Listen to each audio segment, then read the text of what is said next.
What's up, everybody? Episode 301 of Unlocking Your Inner Strength. Got a great show for you today. I'm going to be using you selfishly to practice my presentation for tonight. We're having our fourth installment, me and Dr. Andrey, of how to have the healthiest heart around. My part is the fitness and the fasting. Dr. Andrey speaks on the medical aspect of cardiovascular health and disease.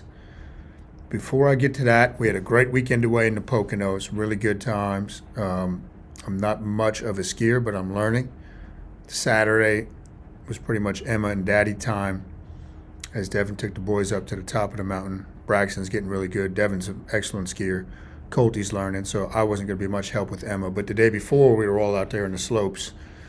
Devin taking two of them down, Braxton going by himself, and then them getting to watch Daddy stumble and bumble down the green slope. It wasn't a big one, it was a green one. And it was a great reset for my mind. Great training for this weekend. We got Mount Washington coming up. I'm going to attempt again. I didn't make it last year. Some of the guys did. Attempt to summit Mount Washington. We're leaving Friday. We climb on Saturday, 6,200 feet. Conditions are going to be crazy. There's 8 of us going, 2 guides. Maybe next week, that's what I'll be talking about. So keep me in your thoughts with that we can get there and get up the mountain safely and get back down safely. Fasting is not necessarily something that people think about when it comes to heart health. So let me pull up my presentation here. The main things that I want you to take away from this is that the heavier you are, I think we can all agree that if you're heavier, it's not as good for your heart health. Keep it very simple. So let's address why would you be heavier? And it's a vicious cycle. It's not as simple as knowing that you shouldn't overeat or that knowing that you are overeating. It's driven by the hormones. And when people decide that they have to change their body, they begin to think about, well, I got to diet. I got to watch what I'm eating. One of the biggest mistakes that I see that even the fake fitness experts all over the place still espouse is this math equation for weight loss. And they take the approach that fat loss is sequential. They take the approach that it's simultaneous when it's not. It is actually sequential. Simultaneous model is cut this food, burn more over here, and you're going to lose weight. And we know that doesn't happen. If it happens very briefly, and then boom, they blow back up or completely blow their plan.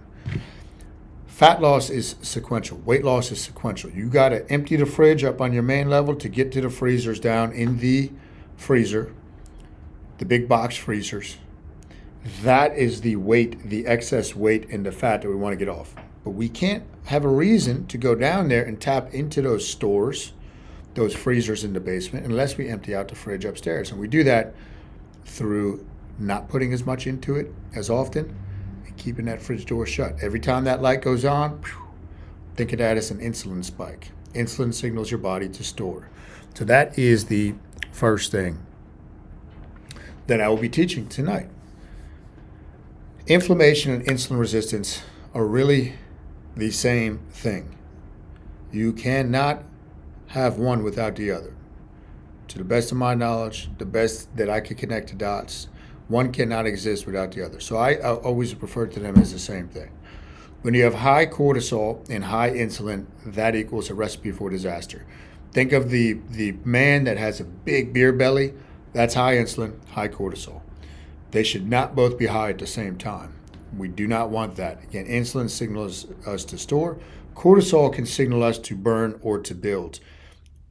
When people get stressed, some people lose weight, some people gain weight.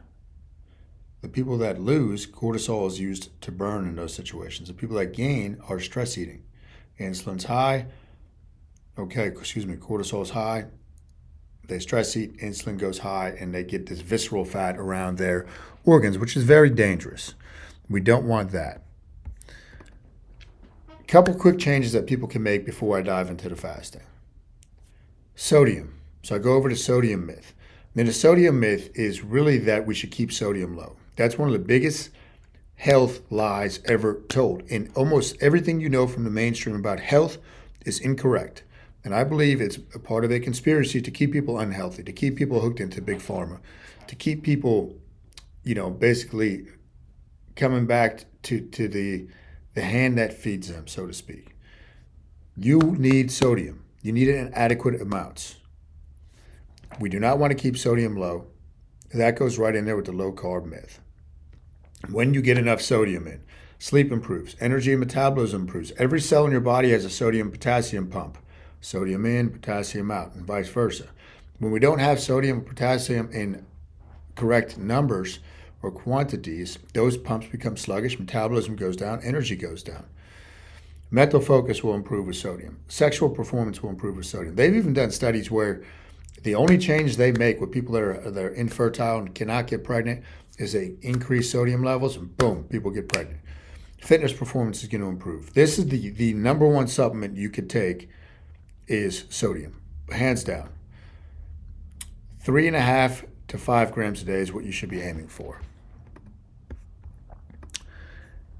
Next simple thing you want to focus on, and it's not as simple as me or anybody telling you to sleep more, is just start getting in bed by 10 or 10:30. Sleep is the king. Sleep is the best diet in the world. Sleep is what really controls the hormones. Fasting is right. Fasting is like the prince. Sleep is the king. Sleep is where your brain and your body recover and repair themselves. It's when growth hormone is really output to a very large degree, which keeps your blood vessels nice and healthy and keeps you young. You need sleep to get more into the the parasympathetic part of your nervous system, which is rest, digest, sleep, recover. That is the part of your nervous system you want to be in predominantly. The other side, the hot rod side, when you got the pedal to the metal, is the sympathetic side, which is fight, flight, or freeze. That's stress. That's go, go, go. We got to have a balance, and it should be much more weighted towards the parasympathetic nervous system. If you're having trouble sleeping, the first thing is start getting into your bedroom at an earlier time. That's the first thing. Then there's other stuff we can do to address that. But when you don't sleep well, chance for developing type 2 diabetes skyrockets. It creates insulin resistance within the body. When you sleep consistently 6.5 or less hours a night, your risk for developing cancer later in life more than doubles. That's pretty scary. So you want to keep that in mind. And essentially, lack of sleep is going to make your brain behave like it's on cannabis as far as the hunger hormones. It's an uphill battle. And you'll notice when you don't get a good night's sleep how much more difficult your hunger is to manage than when you get adequate sleep. So keep that in mind.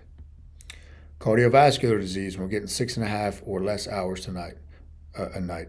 Cardiac arrest, these things all skyrocket. 200% more likely to have a heart attack or stroke when you're getting 6 hours or less per night. Think about that. And there was even studies that I've read where with pro athletes, when they are not getting 7-8 hours a night, the injury rate dramatically spikes up as well. So sleep is king. Couple exercise myths, and then I'll dive into the fasting. So I want to make sure everybody's getting all their bases covered here. Always ask yourself the goal when we're talking about exercise. The goal is to keep the goal the goal. Do you want to be an endurance athlete? If the answer is no, then why are you jogging on a treadmill? It makes zero sense. Exercise is pretty much completely useless the way most people think it should be used for weight loss. It's more for your brain, your strength, your joints, and make you more insulin sensitive. But it doesn't fit into the sequential model. That's a simultaneous model. Burn, burn, burn, burn. Doesn't work. Just go to any gym. Look at the people that start on the treadmills at the beginning of January that have New Year's resolutions.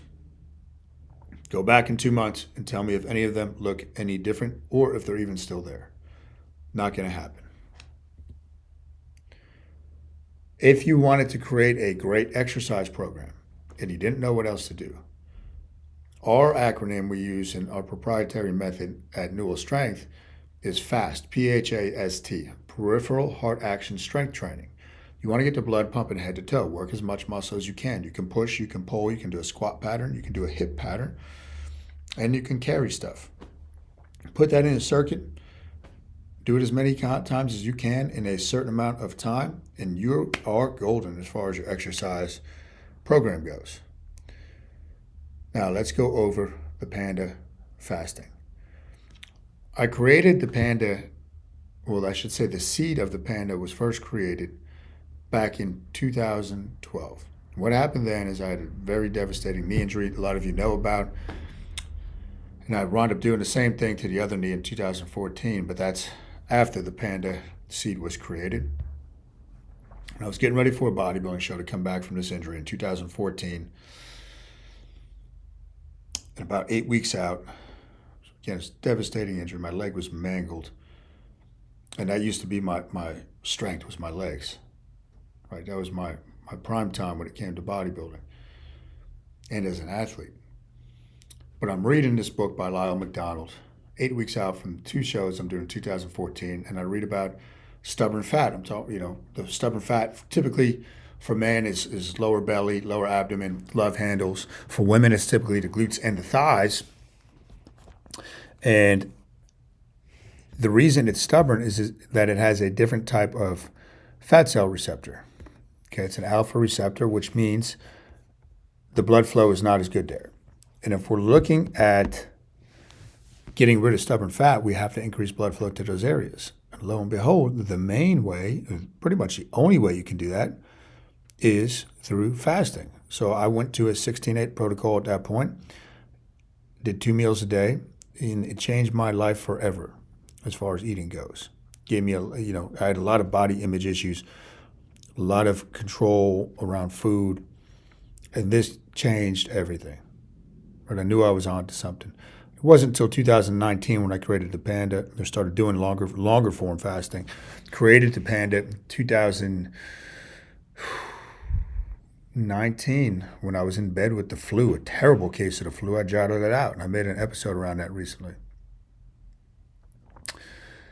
So you have the 3 phases of fat loss. Now, what goes on when you fast as far as your hormones? We want to limit insulin. That's the main thing, make you more insulin sensitive. We want cortisol to continue to rise after we wake up in the morning. And with that, growth hormone is going to rise. If insulin goes up, you eat a traditional breakfast or meal, cortisol is going to go back down. Insulin is going to signal your body to store. Forget about weight loss. I could go very complex with that stuff, but that's basically what's happening when we're fasting, limiting insulin output. We want to heal your insulin resistance, make you more insulin sensitive. Your brain function is going to greatly improve when you fast. Growth hormone, low levels of epinephrine, adrenaline, cortisol, all make you more alert. They make you more focused. They make you lock in on what you're doing. It's like you're going out for the hunt. You're going out for the kill. But you're in a fasted state. You're going to be much more effective when you're in a fasted state than if your belly is full. You're not going to be as sharp. Just think about how you feel after you eat a big meal versus how you feel when you've gone a day without food.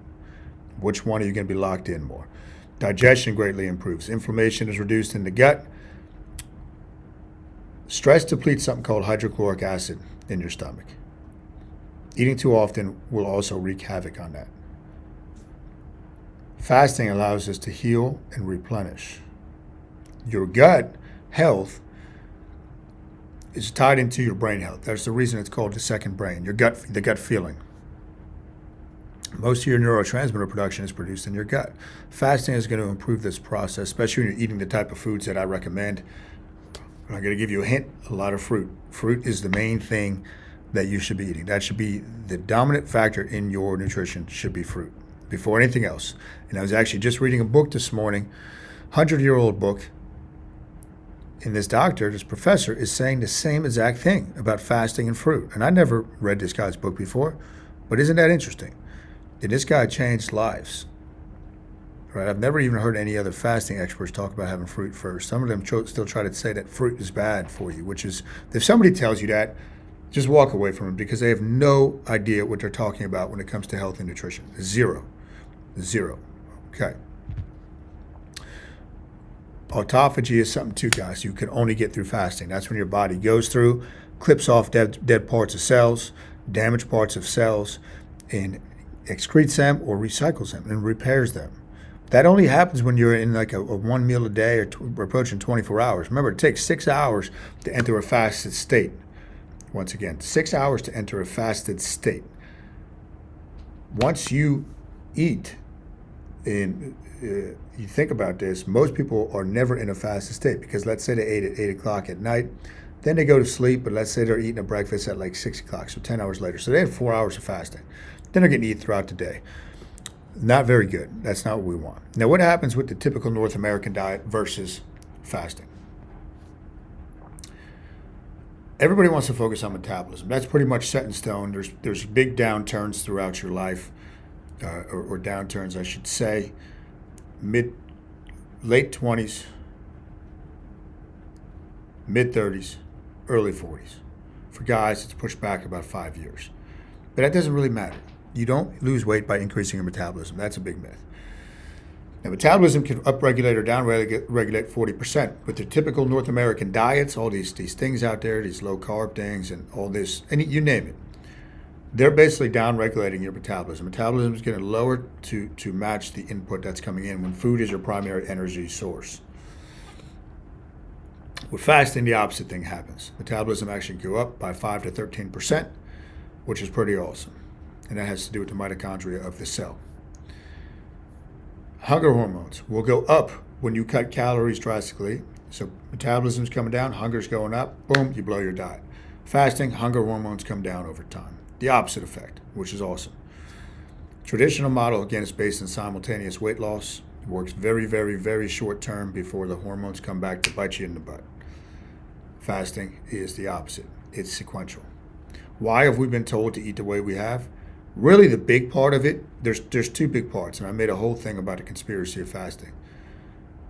There's a huge lack of expertise for people that actually want to do good for people. Huge lack of expertise with this. I don't even think they're still teaching this fasting in college nutrition, right? In marketing. Marketing from who? The food companies, but then go up more levels from that, maybe big pharma. You got to think about, go back and listen to the conspiracy one that I did. Keeping people sluggish and dumbed down, that's very beneficial for the powers that be and for big pharma. So you always got to think about, why am I being told that I should eat like this when clearly hormonally we can't argue that fasting is the way to go. Obstacles that you're going to have to look out for. First, I want you to reframe. Your body fat is food. Body fat is food. It's fuel. Every pound of fat you have contains about 3,500 caloric units as energy. So if you want to lose 10 pounds of fat, you got to burn through 35,000 calories of energy. But you're not going to do that if you're constantly eating. You got to give your body a reason to tap into those fat stores. And food is a drug. It affects the internal biochemical hormonal environment of the body. Food is a drug. When you break off of food and eating it so often, I need to eat, I can't go more than 2 hours, I'm going to get low blood sugar and all this silliness, that's food withdrawal symptoms. The big roadblocks you're going to face are the hunger pangs, which only last a minute or two, 5 within a long hunger pang. Again, that's going to tie back to sleep as well. And that ties into entrainment patterns. When you've trained your body to expect food over time, you're going to get hunger signals. That's going to lessen over time. And other people are going to tell you this is not good for you. Don't listen to them.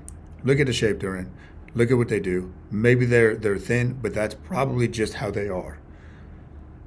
Look at their blood work. And there are people that can eat 3-4 meals a day, and they're okay. But if it's the same thing, I always say this to people, eating 3-4 times a day or eating once a day, if it's the same thing, why would you not eat once a day? It's going to give you more time. That's the most valuable thing you have. And I still haven't heard anybody rebut that argument yet. It makes no sense when you actually break this stuff down. Misconceptions, starvation mode, that's exactly what happens when you follow the typical diet. Muscle loss, not going to happen with fasting. It's actually very muscle preserving as far as what goes on hormonally. And this idea that you need to eat breakfast and have frequent feedings, it's all tied around speeding up your metabolism, all marketing, all nonsense. Breakfast was really introduced largely about 100 to 150 years ago. People don't know the history of it that well. but it's not a normal thing to wake up and eat. Completely not normal. All you got to do is look at the hormones to see that. I would stay away from sugar and animal meat to a large degree when you're on your plan. Use it to enjoy it, but start cutting down on this stuff. They both cause inflammation at the cellular level, both cause major insulin responses. Okay, let's see. What would I do then? What would I do if I was you and I had all this information? I would begin fasting. You can either dive right into the deep end like I have people do in Panda, or cut how many meals you're doing by a third for the week. Start with that. Eat a lot of stuff that grew from the ground and start getting in bed by 10:30. That's how I would start. That's what I'm going to tell people tonight. Thank you guys for tuning in. Hopefully you learned something through my rehearsal. I love teaching about this stuff. It's a little tricky looking back and forth with the PowerPoint just to make sure I'm staying on track. But we've got the next Panda starting up on March 14th. Still got room in that, and I will be teaching you, and I will be having revamped lessons with that. It's a killer program. It's like nothing else out there. You will change your life. You will transform your life if you do it. And we got ripped ads, so keep that in mind. Thanks for the support, everybody. Later.